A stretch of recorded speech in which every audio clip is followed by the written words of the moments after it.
विकास दुबे या विनाश दुबे, उत्तर प्रदेश का वो गुंडा जो अपने आप को हीरो समझ बैठा था। उस गुंडे की पूरी कुंडली आप मेरे वीडियो में देखें। सिर्फ अगले 4 मिनट के अंदर उसका पूरा बायोडाटा आपके सामने होगा। विकास दुबे उर्फ विकास पंडित, जो अपने आप को रियल लाइफ का सन्नी देओल समझने लगा था, जो ये सोचता था कि वो उत्तर प्रदेश का सन्नी देओल है। मैं हवा में नहीं कह रहा हूं, सच में। विकास दुबे ने सन्नी देओल की फिल्म अर्जुन पंडित को 99 बार देखा। 100वीं बार देखने से पहले ही एनकाउंटर हो गया उसका। विकास दुबे तो अपने आप को रियल लाइफ का अर्जुन पंडित समझने लगा था अर्जुन पंडित देखने के बाद। इसीलिए उसने अपना नाम विकास दुबे की जगह विकास पंडित रख लिया था। उसे ब्राह्मणों से प्यार था, ऐसी बात नहीं है। असल में वो अर्जुन पंडित देखने के बाद उस किरदार को रियल लाइफ में विकास दुबे से पंडित बनकर जीना चाहता था।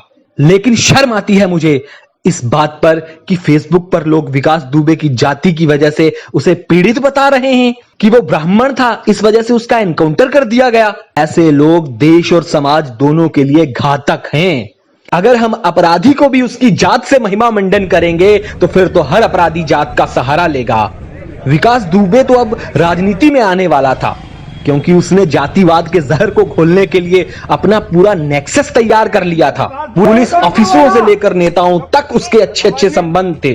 विकास दुबे कुछ दिनों में अपराध की दुनिया से राजनीति की दुनिया में आता, उससे पहले ही उसे निपटवा दिया गया।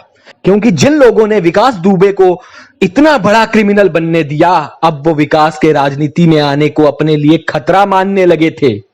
एक हकीकत है, आप मानो या ना मानो, हर क्रिमिनल के पीछे किसी ना किसी नेता का हाथ जरूर होता है। इसीलिए तो कहावत है, नेता बनना है तो गुंडे बनने से नहीं, गुंडे पालने से नेता बना जाता है।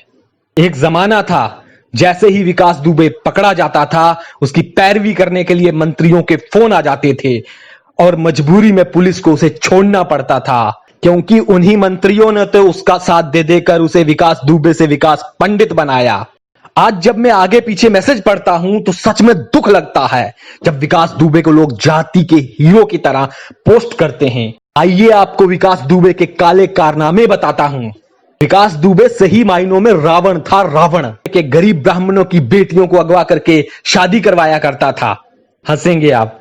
उसका भतीजा अमर दुबे, जो 2 दिन पहले मारा गया, वो एक लड़की से प्यार करने लगा तो विकास दुबे ने उस लड़की को उठवा लिया और अपने घर में जबरन शादी करवाई।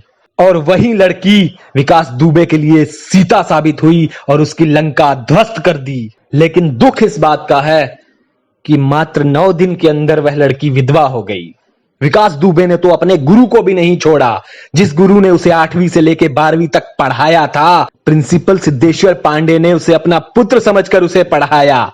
लेकिन विकास दुबे ने उस इंटर कॉलेज की जमीन हथियाने के लिए उसी प्रिंसिपल सिद्धेश्वर पांडे की हत्या की थी और उनके खून को अपने हाथों पर मला था। खूंखार अपराधी विकास दुबे में ब्राह्मणवाद का एंगल खोजने वाले मेरे मित्रों, बस इतना ही कहूंगा कि उसने जितनी भी हत्याएं की हैं, 99.99% हत्याएं उसने ब्राह्मणों की हैं। उसने जिस सीओ साहब को मारा वह भी ब्राह्मण थे। उसने जिस दर्जा प्राप्त राज्य मंत्री को मारा था वह भी ब्राह्मण था। उसने अपने गांव के दर्जन भर से ऊपर ब्राह्मणों की हत्या की थी।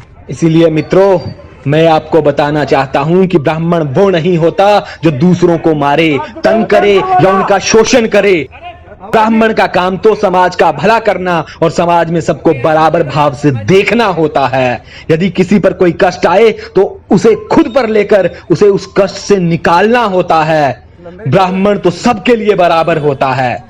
ब्राह्मण तो वो होता है जब इमाम हुसैन पर भी कोई हमले की सोचे तो वो अपने प्राण संकट में डालकर खुद की कुर्बानी देकर इमाम के लिए शहीद हो जाए। ब्राह्मण तो वो होता है जब संसार में राक्षसों को मारने के लिए शस्त्रों की जरूरत पड़े तो वो महर्षि दधीच की तरह अपनी हड्डियों को दान कर दे, अपने शरीर की हड्डियां दान देकर पूरा संसार बचा ले।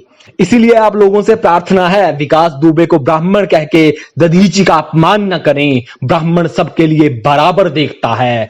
विकास दुबे ब्राह्मण नहीं था और ऐसा कोई ब्राह्मण हो ही नहीं सकता जो लोगों को कष्ट पहुंचाए, जो आम जन को पीड़ित करे।